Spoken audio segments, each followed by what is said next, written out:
नमस्कार दोस्तों, एक बार फिर से आपका स्वागत है कल्प करियर इंस्टीट्यूट के ऑनलाइन प्लेटफॉर्म पे। और एग्जाम पास में आता जा रहा है, इसलिए हम फटाफट जितने भी एनसीईआरटी के क्वेश्चंस इंपॉर्टेंट क्वेश्चंस जो है वो एग्जाम के व्यू से इंपॉर्टेंट है अपने लिए, हम उनकी एक एमसीक्यू की सीरीज मॉक के नाम से, एनसीईआरटी एमसीक्यू सीरीज के नाम से आपके सामने लेके आ रहे हैं। इसी सीक्वेंस में आज हम जो है वो परावर्तन और अपवर्तन के क्वेश्चन जो है 10th क्लास के एनसीईआरटी से बढ़िया क्वेश्चन जो है वो आपके सामने मैं लेके आया हूँ। काफी प्रीमियम क्वेश्चन इसमें ऐड हैं। और बायोलॉजी के क्वेश्चन जो है वो हमारी तरफ से सुनील सर जो है वो डाल रहे हैं। दोस्तों, एनसीईआरटी जो है इंपॉर्टेंट रोल प्ले करेगी आपके सिलेक्शन में, इसलिए इन क्वेश्चंस पे गौर करना, ध्यान रखना, बढ़िया ढंग से पढ़ना। राम जी का नाम लेते हैं और राम जी से प्रार्थना करते हैं कि हमारे सभी साथियों को सफलता प्रदान करे। जय श्री राम। चलिए दोस्तों, अपना लेसन प्रकाश परावर्तन तथा अपवर्तन इसकी बात करते हैं।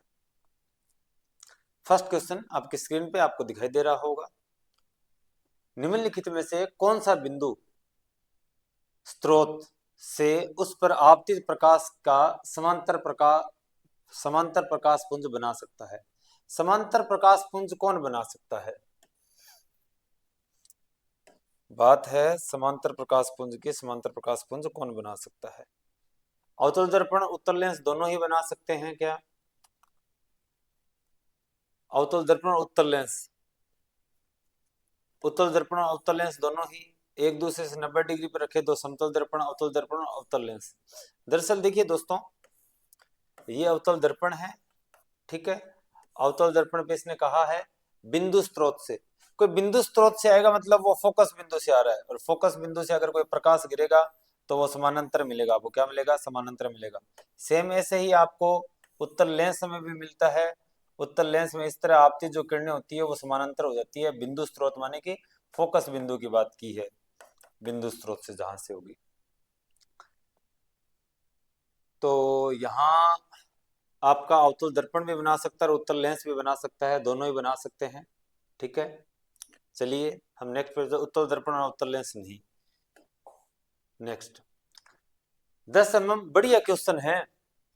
ऑप्शंस जो है वो आपके क्वेश्चन की टफनेस को डिफाइन करते हैं। अगर ऑप्शंस क्लोज गिवन है तो क्वेश्चन टफ हो गया। अगर ऑप्शंस जो है वो क्लोज गिवन नहीं है तो अपना जो क्वेश्चन है वो इजी हो लिया। यही तो होता है। 10 mm लंबी कोई सुई किसी अवतल दर्पण के सामने, किसके सामने? अवतल दर्पण के सामने 10 mm की लंबी सुई है, यानी कि ऑब्जेक्ट की हाइट दे रखी है। ऑब्जेक्ट की हाइट को हम लिखते हैं h से। h कितनी देर की है? 10 mm दे रखी है। कितनी देर की है? 10 mm दे रखी है। और दर्पण कौन सा है? अवतल दर्पण। तो अगर न्यूमेरिकल आए तो उसमें लिख लें सारा।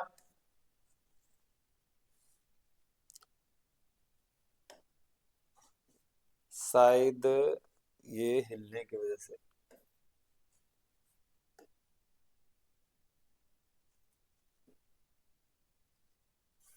कई बार दोस्तों शायद क्या इधर उधर कुछ हुआ? क्या नहीं हुआ? ना लिखा, लिखा क्यों नहीं जा रहा अभी?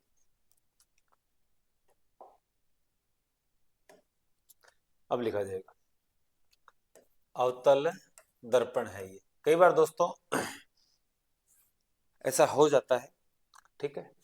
अवतल दर्पण की ना, अवतल दर्पण लिख लिया, ऊर्ध्वाधर रखी है सुई का 5 mm लंबा प्रतिबिंब, यानी एच डैश कितने देर का है? 5 mm देर का है।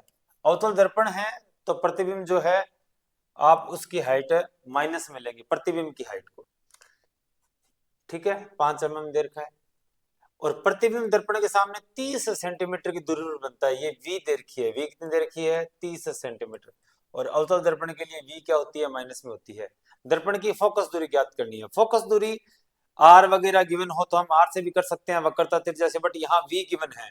तो वी गिवन है तो हम यहाँ एक फॉर्मूला हमारा 1/f is equal to 1/v plus 1/u, इस फॉर्मूले से हम फाइंड करेंगे। और इस फॉर्मूले के लिए आपको u की वैल्यू चाहिए, u की वैल्यू यहाँ से निकाल लेंगे।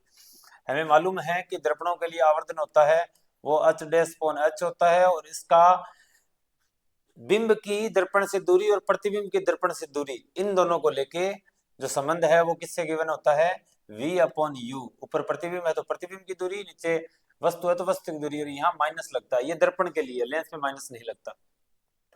तो एच डैश कितनी है, एच डैश आपकी -5, एच कितना है आपका, एच है आपका 10, ठीक है। अब आप कहेंगे सर यहाँ mm गिवन है, यहाँ सेंटीमीटर गिवन है, हम चेंज करें क्या? दरअसल ये अनुपात है, तो अनुपात में आपको mm चेंज करने की कोई जरूरत नहीं है। अगर आप चेंज करोगे तो वो कैंसिल हो जाएंगे भाई, mm को जितना करोगे वो यहाँ नीचे वाले को करोगे वो कैंसिल हो जाएंगे। तो माइनस v कितना है माइनस का 30 और u, ठीक है। ये माइनस के 2 लिए, सॉरी माइनस का 1/2 हो लिया, ये 5 2 10, और माइनस माइनस ये प्लस का हो जाएगा 30/u, और u आ जाएगा माइनस का 60 सेंटीमीटर, u क्या आ जाएगा 60 सेंटीमीटर आ जाएगा। mm क्यों नहीं आएगा, क्योंकि mm तो कैंसिल हो रहे हैं, v हमारे पास है, ठीक है, सेंटीमीटर में गिवन है। u आ गई, u यहाँ पुट कर दो, 1/f is equal to 1/v जो है, v माइनस में गिवन है कितनी, माइनस की v है 30, और प्लस 1/माइनस का u यानी माइनस का 60, और -1/30 प्लस माइनस माइनस हो जाएंगे 1/60, जो एलसीएम आएगा वो आएगा 60 आएगा, 32 जा -160 एक आ जाएगा, माइनस का 30/60, और 1/f है, एफ करोगे तो क्या आ जाएगा माइनस का 60/30, इसका मतलब 20 सेंटीमीटर, वो भी किसकी, माइनस की, माइनस का 20 सेंटीमीटर, ठीक है। अगर आपको ये चीजें याद नहीं रहती तो मैं आपको एक छोटा सा ट्रिक बताता हूं। अवतल दर्पण, ठीक है, और अवतल लेंस, और अवतल लेंस, ठीक है। एक होता है उत्तल दर्पण, एक होता है उत्तल लेंस, ठीक है। अगर आप अच की बात करें तो अच सभी में क्या ली जाएगी, प्लस ली जाएगी, इसका तो कोई डाउट का क्वेश्चन ही नहीं बनता, क्योंकि हम ऊपर रखते हैं और ऊपर ली जाने वाली दूरियां जो होती है वो सारी पॉजिटिव होती है, ठीक है। u की बात करें तो u हमेशा ही क्या होती है, नेगेटिव होती है, क्योंकि u हमेशा वस्तु इसी तरफ रखी जाती है और इस तरफ वापस जाने वाली दूरियां ऋणात्मक होती है। अब बात करते हैं v की और f की, v की और f की। अब वैसे तो आप इनके फाइंड कर सकते हैं, लेकिन मैं आपको एक छोटा सा ट्रिक बता रहा हूं, तो आपको एग्जाम के अंदर आप क्रॉस चेक कर सके। एक होता है प्लस में लिखी जाएगी, एक माइनस में लिखी जाएगी। प्लस मतलब पैलेस है, और माइनस मतलब माइनस है। माइनस 4 अक्षर का है, तो ये 4 अक्षर वालों के साथ लीजिए, इन 4 अक्षरों में v भी माइनस की मिलेगी और f भी क्या मिलेगा, माइनस का मिलेगा।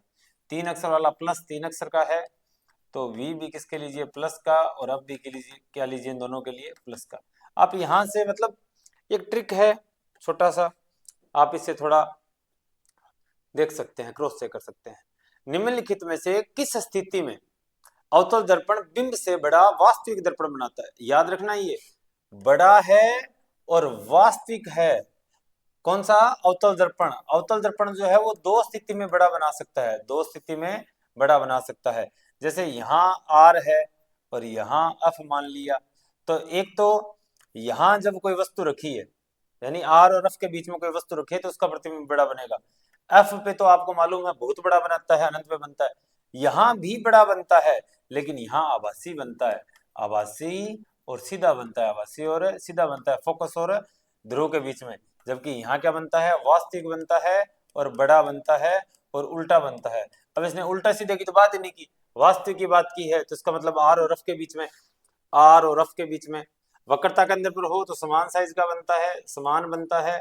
और जब बिंब दर्पण के ध्रुव और फोकस के बीच में हो, ध्रुव और फोकस के बीच में हो, तो सीधा बनता है, आभासी बनता है, सीधा और आभासी बनता है। जबकि इसने वास्तविक पूछा है, फोकस और वक्रता के अंदर के बीच में अपना एग्जैक्ट आंसर है, जब बिंब वक्रता त्रिज्या से अधिक दूरी पर हो, ना वक्रता त्रिज्या से अधिक दूरी पर हो तो इस तरफ की बात की जाती है, यहाँ छोटा बनेगा। चित्र 10.1 में प्रकाश किरण को माध्यम ए से बी में गमन करते दिखाया है। माध्यम ए है ये, यहां से बी में जाते हुए दिखाया गया है। माध्यम ए के सापेक्ष बी का अपवर्तनांक, माध्यम ए के सापेक्ष बी का अपवर्तनांक, यानी माध्यम बी का अपवर्तनांक किसके सापेक्ष, ए के सापेक्ष। अगर हम ऐसा करते हैं तो हम लिखेंगे प्रकाश का वेग, प्रकाश का वेग बी माध्यम में, बी माध्यम में डाउन में आएगा, और प्रकाश जिसके सापेक्ष है उसका ऊपर आता है, उसमें वेग, प्रकाश का वेग ए माध्यम में, किसमें, ए माध्यम में। ये रिफ्रैक्टिव इंडेक्स यानी अपवर्तनांक का ज्ञात करने का सूत्र है। लेकिन यहाँ ऐसा कुछ नहीं दे रखा, यहाँ हमें स्नेल का जो नियम है यानी अपवर्तन का दूसरा नियम है, जो sine i upon sine r लगाते हैं, sine i upon sine r लगाते हैं। तो वस्तु जो है वो ए से बी में प्रवेश, किरण जो है वो ए से बी में प्रवेश कर रही है और हमें बी का ही पूछा है, तो हमें वो तो कोई इश्यू नहीं हुआ। यहां देख लीजिएगा ध्यान से कि माध्यम ए के सापेक्ष माध्यम बी का अपवर्तनांक है, अगर वो उल्टा दे दे तो अपवर्तनांक भी उल्टा मिलेगा आपको फिर उस टाइम, क्योंकि सापेक्ष किसके है ये ध्यान रखना है इस बात को। अब माध्यम ए का माध्यम बी का ए के सापेक्ष, तो ये तो फिर रूल ऐसे ही काम कर रहा है, ए बी में जा रही है, बस नियम जो sine i upon sine r. और यहाँ ये किरण जो आपतित हो रही है ये किरण है, ये अपना आपतन कोण है, ये वाला कोण शामिल मत कर लेना, ये वाला आपतन कोण है, इसका मतलब है साइन 60 बटे ये वाला साइन 45। अब साइन 60 की वैल्यू क्या होती है, साइन 60 की वैल्यू होती है √3/2 और बटे में साइन 45 की वैल्यू क्या होती है 1/√2। अब ये √3/2 और मल्टीप्लाई √2/1, √2 आ जाएगा यहाँ, इसका मतलब √3/√2, √3/√2। अब इस बात को आप गौर करेंगे, अगर ये पूछ रहा होगा माध्यम बी का माध्यम बी के सापेक्ष ए का अपवर्तनांक, अगर ऐसे कह दिया जाए माध्यम बी के सापेक्ष ए का अपवर्तनांक, ठीक है, माध्यम बी के सापेक्ष ए का अपवर्तनांक, तो अब जो किरण है वो बी से ए में प्रवेश करते हुए मानेंगे हम, यानी ऊपर से नीचे करते हुए मानेंगे, तो ऊपर से नीचे करते हुए मानेंगे तो ऊपर वाले का अपवर्तनांक हो जाएगा, ऊपर वाला क्या हो जाएगा साइन आई, ऊपर वाला आएगा फिर sine i upon sine r, आपतन कोण है, आपतन कोण है तो ये 45 आएगा साइन 45 और बटे में साइन 60 आएगा। इस बात को आप नोटिस कर लीजिएगा कि किसको किसके सापेक्ष पूछा जा रहा है, किसको किसके सापेक्ष नहीं पूछा जा रहा है। जिस माध्यम का अपवर्तनांक पूछा जा रहा है उस माध्यम में किरण प्रवेश कर रही है, उस माध्यम में किरण प्रवेश कर रही है, इस बात को आप याद रखेंगे। कोई प्रकाश किरण चित्र 10.2 में दर्शाए अनुसार, चित्र 10.2 में दर्शाए अनुसार ए से माध्यम बी में प्रवेश करती है, माध्यम ए के सापेक्ष बी का अपवर्तनांक होगा, माध्यम ए के सापेक्ष बी का अपवर्तनांक पूछा है, अब क्या होगा, अब आप देखें पहले तो यहाँ जो कोण से है वो अंदाजा लगाया जा सकता है, बट कोण की बजाय आप प्रकाश के वेग से अंदाजा लगाइए। प्रकाश के वेग से कैसे अंदाजा लगाएंगे, आपको डायग्राम दिखाई दे गया होगा, मैं यहाँ लिख देता हूँ कैसे, कि अब हमें अपवर्तनांक लिखना है, किसका लिखना है ए के सापेक्ष बी का अपवर्तनांक लिखना है, यानी बी का अपवर्तनांक ए का सापेक्ष, तो डाउन में क्या आएगा माध्यम में बी में प्रकाश का वेग, प्रकाश का वेग, और माध्यम ए में प्रकाश का वेग ऊपर आएगा, माध्यम ए में प्रकाश का वेग, प्रकाश का वेग। आप इस फॉर्मूले को लिखना बढ़िया ढंग से समझेंगे वरना आप उलझ जाएंगे, देख लेना इस बात को, ठीक है। जिसके सापेक्ष पूछा जाता है ना उसका ऊपर आता है वेग लिखा, और जिसका पूछा जा रहा है उसका नीचे लिखाएगा। जैसे कि मतलब इसकी जगह मान लो कि हम ऐसे कहते हैं कि कोई किरण है जो हवा से निर्वात से कहाँ आ रही है, जल में आ रही है, कहाँ आ रही है, जल में आ रही है, इस तरह, तो हम क्या कहेंगे कि माध्यम में जल का एयर से आ रही है तो एयर के सापेक्ष, तो यहाँ लिखेंगे वाटर में सनलाइट, सी लिख दिया सनलाइट की जो स्पीड है, और ऊपर लिखेंगे एयर में, ठीक है। और एयर की जगह अगर निर्वात कर दिया तो आप इसको सीधा डब्ल्यू कर सकते हो, इसे बोलेंगे हम निरपेक्ष अपवर्तनांक, क्या बोलेंगे इसे हम निरपेक्ष अपवर्तनांक बोलेंगे। तो यहाँ उस टाइम नीचे क्या लिखेंगे डब्ल्यू, मतलब वाटर में प्रकाश की speed, light of speed, speed of light sorry, और ऊपर लिखेंगे निर्वात में प्रकाश की गति जो क्या आती है 3 × 10⁸ मीटर पर सेकेंड, ठीक है। ये आप कॉन्सेप्ट अच्छी ढंग से तरह क्लियर कर लेंगे, शायद हो गया होगा, बाकी अगर यहाँ से नहीं हुआ तो आप दूसरी बार देख लें वीडियो को, अदरवाइज आप खुद अपने पास जो भी कॉन्सेप्ट नोट्स है उनसे क्लियर कर लीजिएगा, 100% यहाँ से क्वेश्चन आने के चांसेस है। अब माध्यम बी में प्रकाश का वेग, यहाँ अब देखिए ये किरण जो है ये ऐसे आई और सीधी जानी चाहिए थी, लेकिन ये विलंब की ओर मुड़ गई। विलंब की ओर तब मुड़ती है जब प्रकाश का वेग कम होता है, प्रकाश का वेग क्या हो, कम हो, और यहाँ प्रकाश का वेग क्या है ज्यादा, प्रकाश का वेग क्या है ज्यादा है। अब प्रकाश का वेग ज्यादा है किसमें, ए में प्रकाश का वेग क्या है ज्यादा है, और बी में प्रकाश का वेग क्या है कम है, तो ज्यादा पे कम पा भाग दोगे तो एक से अधिक का उत्तर आएगा, एक से अधिक उत्तर आएगा, अपना उत्तर क्या हो जाएगा ए हो जाएगा, ठीक है। चलिए दोस्तों बढ़िया क्वेश्चन है ये, आप इसको बढ़िया ढंग से पढ़ेंगे। चित्र 10.3 में दर्शाए अनुसार प्रकाश पुंज किसी बॉक्स के छिद्रों ए और बी से आपतित होकर क्रमशः सी और डी से बाहर निकलते हैं। बॉक्स के भीतर निम्नलिखित में क्या हो सकता है? ए और बी से, ये आपने कांच की स्लेब ऐसे काम करती है, ये इस तरह मुड़ेगी और फिर वापस इस तरह निकल जाएगी, इस तरह मुड़ेगी और इस तरह निकल जाएगी, ठीक है। ये अगर ये इस तरह आपतित हो तो ये यहां से ये सीधा इस तरफ जाएगी और फिर इस तरह ये दोनों ऑलमोस्ट पैरेलल होती है, ये वाली जो निकलेगी, यानी कि ये वाली जो है ना, ये वाली मैं दोबारा बना देता हूँ, यहाँ शायद हमने डायग्राम बनाने में गड़बड़ कर दी। जैसे मतलब अगर प्रकाश की किरण ऐसे आ रही है, ठीक है, तो वो यहाँ इसके समानांतर निकलेगी, ठीक है, तो ये ऐसे हो जाएगा और इस किरण को आगे बढ़ाने पे बढ़ाओगे तो ये दोनों आपको समानांतर मिलेगी। जैसे देखो ये समांतर मिल रही है, ये समांतर मिल रही है। ऐसा स्लेब में होता है। किसमें होता है? स्लेब में। चित्र 10.4 में दर्शानुसार कोई प्रकाश पुंज बॉक्स के फलक ए के छिद्रों से आपतित होकर फलक बी के छिद्रों से बाहर निकलता है। इस बॉक्स के भीतर निम्नलिखित में से क्या हो सकता है? अवतल लेंस या आयताकार स्लेब, एक प्रिज्म, उत्तल लेंस। अब आप ये देखिए, आपको ये जो यहाँ कुछ भी हो सकता है स्लेब वगैरह, ये 1 नंबर की किरण ऐसे निकल रही है, 2 नंबर की ऐसे, 3 नंबर की ऐसे, 4 नंबर की ऐसे, 5 नंबर की ऐसे, 6 नंबर की ऐसे, इसीलिए तो 11 नंबर की किरण ऐसे निकल गई। और ये काम किसका है? ये काम आपको एक जगह मिलाने का काम किसका है? या फिर तो ये कौन कर सकता है? उत्तल लेंस करता है। ये काम कौन करता है? उत्तल लेंस करता है। उत्तल लेंस होगा। एक जगह मिलाने का काम कौन करता है? उत्तल लेंस करता है। निम्नलिखित में से कौन सा प्रकथन सत्य है? इस तरह के क्वेश्चन जिसने पार पा ली ना, उसका सिलेक्शन श्योर है। P इक्वल टू 1/f होता है, 1/f, तो P इक्वल टू 0.25, हाइट दे रखी है, मीटर दे सभी में दे रखा है। डायप्टर क्षमता की बात कर रहा है, हम सीधी पहले निकाल लेते हैं कि भाई ये तो सही है ना, सही बात, 4 डायप्टर ही होगी। लेकिन आंसर जो है उत्तल लेंस की, अभी हमने बात कहा था उत्तल प्लस होता है, 3 अक्षर का प्लस, तो इसकी प्लस होगी, सही बात है। उत्तल प्लस माइनस गलत बात है। अवतल माइनस प्लस गलत बात है। अवतल माइनस माइनस गलत, सही बात है। ए और डी दोनों सही बैठ रहे हैं, लेकिन अगर अवतल लेंस की होती तो अवतल लेंस में ये हाँ माइनस लगाना चाहिए था आगे।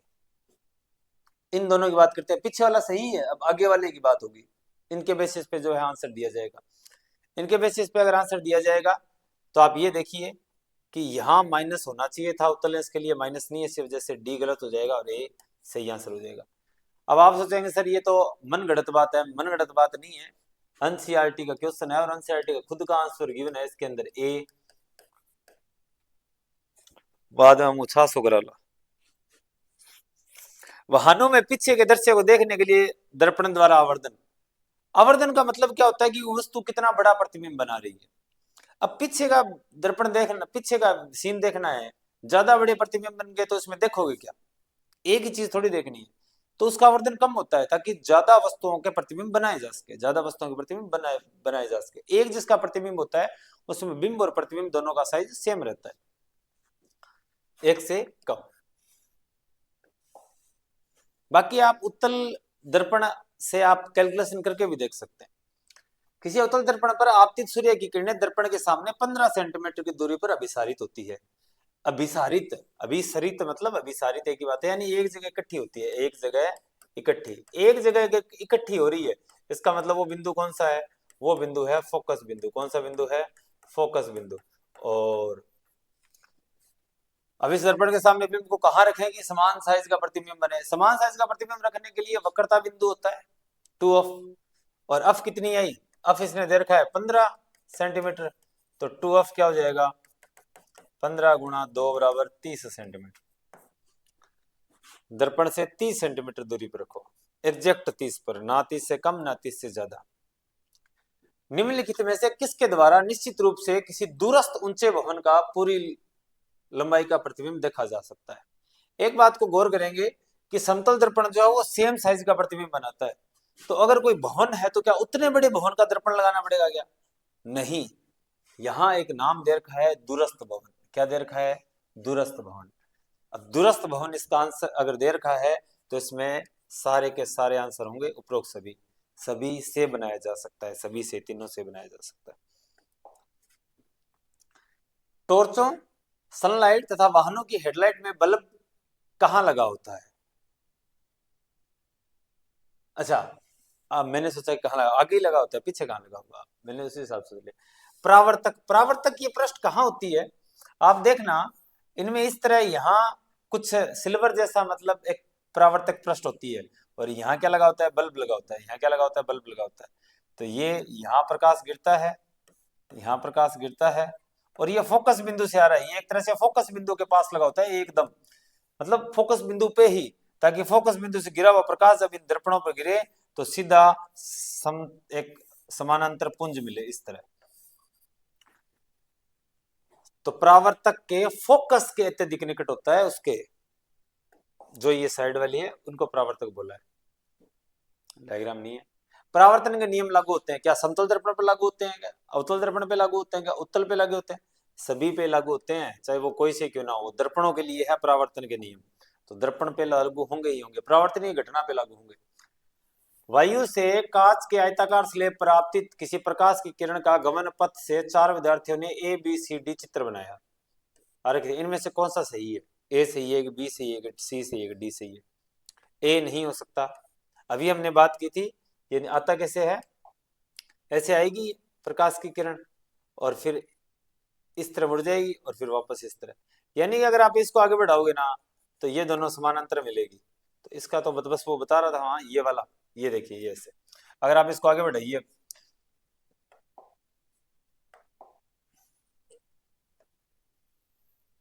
इस रेखा, मैंने पॉइंट गलत उठा लिया,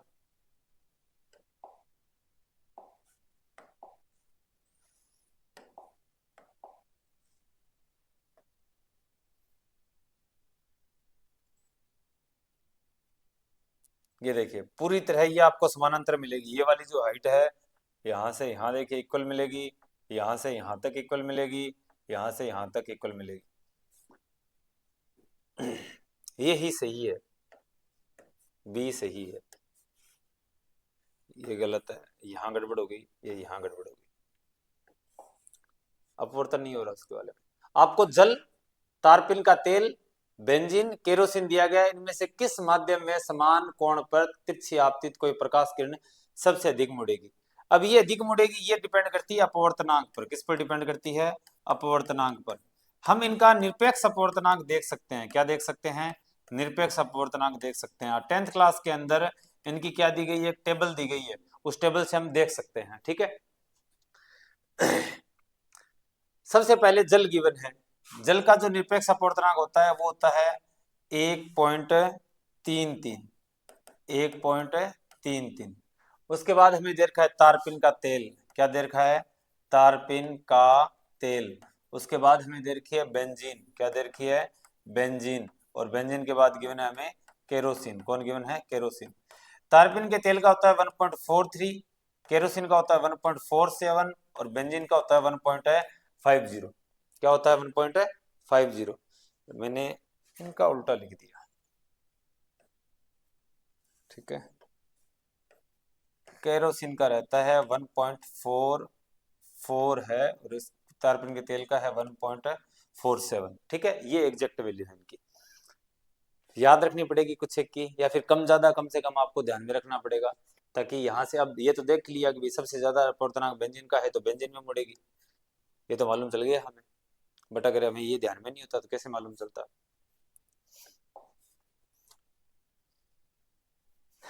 चित्र 10.6 में दर्शानुसार आपतित प्रकाश की किरण नमन के लिए आरेखों में से कौन सा सही है?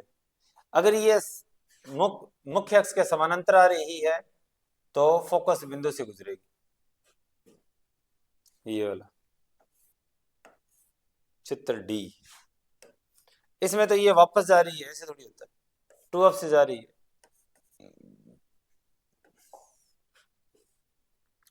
उत्तल लेंस में आपतित करने में से आंखों में से कौन सा सही है? अगर ये यहां से फोकस बिंदु से आ रही है, समानांतर हो जाएगी। इसी में हो रही है, इसमें मुड़ रही है, इसमें तो ये वापस भेज रहा है।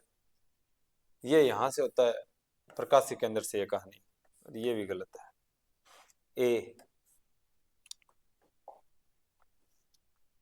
कोई बच्चा किसी जादुई दर्पण के सामने खड़ा है। वह यह देखता है कि उसके प्रतिबिंब में उसका सिर बड़ा, उसके सिर का मध्य भाग साइज में समान और पैर छोटे दिखते हैं। मैजिक दर्पण में सिर से दर्पणों के संयोजन का क्या क्रम है? सिर से ऊपर से नीचे बताना है। पहली बात तो ये मध्य भाग समान साइज में बन रहा है, इसका मतलब मध्य में तो कौन है? समतल है। ये तो हमें क्लियर हो गया। इसका मतलब ये दोनों तो अपने कैंसिल हो गए, क्योंकि बीच में उत्तल और अवतल है।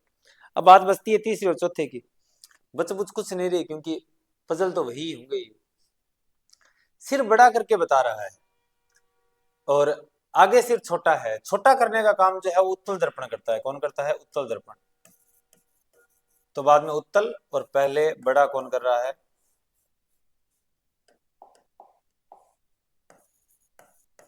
अवतल। अवतल, समतल, उत्तल, ये रहा। निम्नलिखित में से किसके द्वारा अनंत पर स्थित किसी बिंब का प्रतिबिंब अत्यधिक छोटा बनेगा? अनंत पर स्थित किसी बिंब का प्रतिबिंब अत्यधिक छोटा बनेगा। सारे यही बनाएंगे। अनंत पर जो भी किरणें आती है उन सभी को एक जगह मिला दिया जाता है, और सारे यही काम करते हैं, चाहे वो आभासी करे चाहे वो वास्तविक करे, लेकिन मिलाते एक ही जगह है।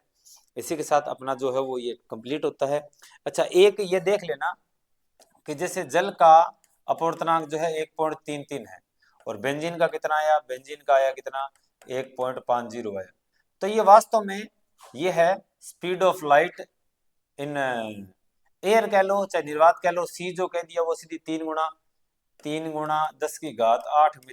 मीटर प्रति सेकंड, ये निर्वात के लिए होती है। और बटे में सी लगा दिया वोटर के लिए, और यहाँ लगा दिया सी तो आएगी आएगी, और सी लगा दिया बेंजीन के लिए। किसके लिए? बेंजीन के लिए। इसका उत्तर और इसके उत्तर में फर्क है। ऊपर वाली वैल्यू सेम है दोनों में, ऊपर वाली वैल्यू सेम है, बट नीचे वाली वैल्यू में फर्क है। इस वजह से उनका आंसर भी अलग अलग आ रहा है।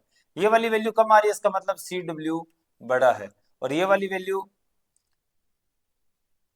ज्यादा आ रही है, इसका मतलब CB क्या है? कम है। दोनों में कंपैरिजन करो भाई। 1.33 वैल्यू जो आंसर जो है वो छोटा आ रहा है, इसका मतलब ओब्वियसली ये वाली बड़ी वैल्यू होगी, बड़ी संख्या से भाग दे रहे हैं। और ये वाला बड़ा आ रहा है, इसका मतलब ओब्वियसली छोटी संख्या से भाग दे रहे हैं। इसका मतलब जल में प्रकाशीय गति ज्यादा है, जबकि बेंजीन में प्रकाशीय गति कम है, और प्रकाशीय गति कम है तो वो उतनी ज्यादा मुड़ती है, इसलिए हमने वहां उसको आंसर किया था ये। ठीक है, चलिए दोस्तों, बढ़िया क्वेश्चन मिले हैं यहाँ से। कुछ क्वेश्चन तो रियल में ही शानदार हैं। अगर हम लोग ढंग से उनको नहीं देखते हैं, अगर हम लोग यहाँ एनसीईआरटी के उनके आंसर्स नहीं देखते हैं और एग्जाम में आ जाते हैं, तो ऐसे ही हवा टाइट होती जा रही है, तो एग्जाम के अंदर तो आप देख ही सकते हैं। चलिए दोस्तों, मिलेंगे नेक्स्ट मॉक के साथ, नेक्स्ट वीडियो के साथ। तब तक के लिए धन्यवाद। जय श्री राम। पढ़ाई करते रहिएगा, आपको अपनी सफलताएं निश्चित तौर पर मिलेगी।